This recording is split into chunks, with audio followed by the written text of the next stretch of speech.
What's going on, everybody? It's Rev, and welcome back to another Dauntless video. Today I'm really excited to share with you the updated version of Eternal Overdrive. I guess you could call this the Eternal Overdrive Mark II. The premise behind the build is to maintain uptime as much as possible in order to keep your overdrive meter full and stacked so you can maintain damage and keep those shock procs coming. Eternal Overdrive keeps you eternally in overdrive, and so I want to share this build with you all because it's one of my favorite builds that's ever hit my channel. My philosophy behind the build is I didn't want to sacrifice damage in order to maintain overdrive as long as possible, so we're going to be utilizing the Stormclaw sword as we normally would in a Malkarian sword build that does not skimp out on the damage in order to get the required attack speed to keep your overdrive meter full. As a quick note, with the sword rework, every time you finish a combo, it gives you a little bit of your overdrive back, even if you're in Valiant or Avenging Overdrive. This means that when you dodge, there are more ways to get overdrive back into the bar. However, the longer you stay in overdrive, the faster the meter depletes, and so we're constantly going to be fighting the meter in order to keep us in overdrive as long as possible. Some people are going to be able to stay in overdrive longer, and others are going to stay in it for a shorter amount of time. However, this build is just geared to keep us in that as long as possible, so long as you keep dodging and keep spending valor and completing combos. Without further ado, let's get into the cells and the build. For the weapon, we're using Cyclonic Fury, which is the Malkarian sword. We have the Overpower and Wild Frenzy cells within, using Avenging Overdrive or Valiant Overdrive, whichever you have. We are also utilizing the Trials mod, Recursive Hilt, which, dealing damage with Blade Rush, restores 20 stamina and generates 3 Valor over 9 seconds, does not stack. This means that you get 1 Valor combo worth of Valor for using Blade Rush, and also our stamina back so we can keep dodging, which keeps the Stormclaw unique effect up. As mentioned before, we're using the Storm Sword, which gives us Energized +3, which allows us to keep more meter feeding into the overdrive meter whilst we're in it. And when we dodge an attack, we gain 100% meter bonus for 4 seconds. This means after a dodge, using a Valor combo is going to yield a lot of extra meter.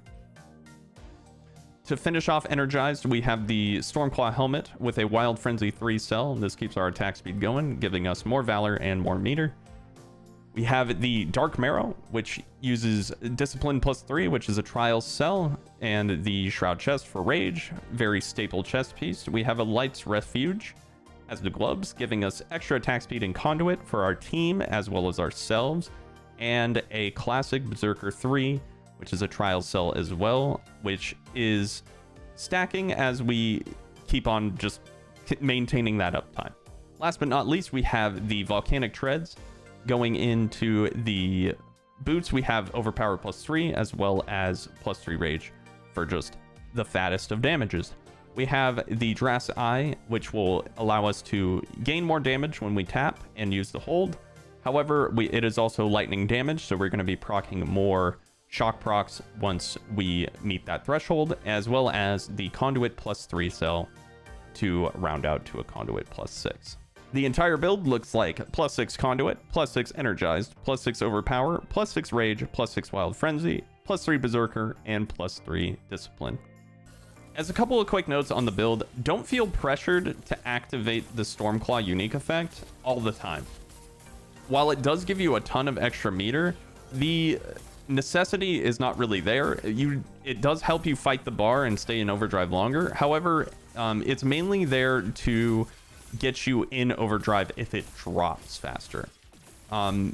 As another note, and kind of the flip side, while you're in Avenging Overdrive, you can't proc the Stormclaw unique effect off of a parry, but you do gain 1 Valor every time you do parry. And so the trade-off is very minimal, and as long as you just find room to squeeze in a dodge, you'll be able to maintain your overdrive much longer than not using this sword. And so I want to just kind of alleviate that pressure. Don't worry too much about the Stormclaw.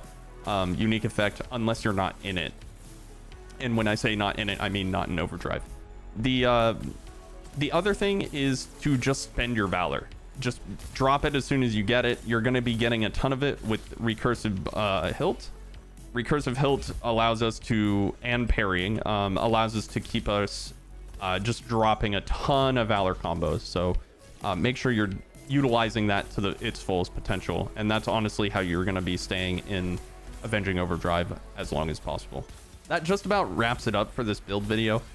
If you guys have any questions, leave them in the comment section down below. If you enjoy this build, please let me know, because I have a ton of fun just staying in Overdrive and popping off. And it just feels like I'm moving at the speed of light and flying all over the place and staying in Overdrive and parrying. It is just so fun. So hopefully you guys enjoy it. Thank you guys so much for watching. If you want to support the channel, leave a like on the video, subscribe to the channel, consider becoming a member, or using creator code REVVYRAD in the Dauntless in-game store. Other than that, thank you guys so very much for watching, and I will see you on the Shattered Isles.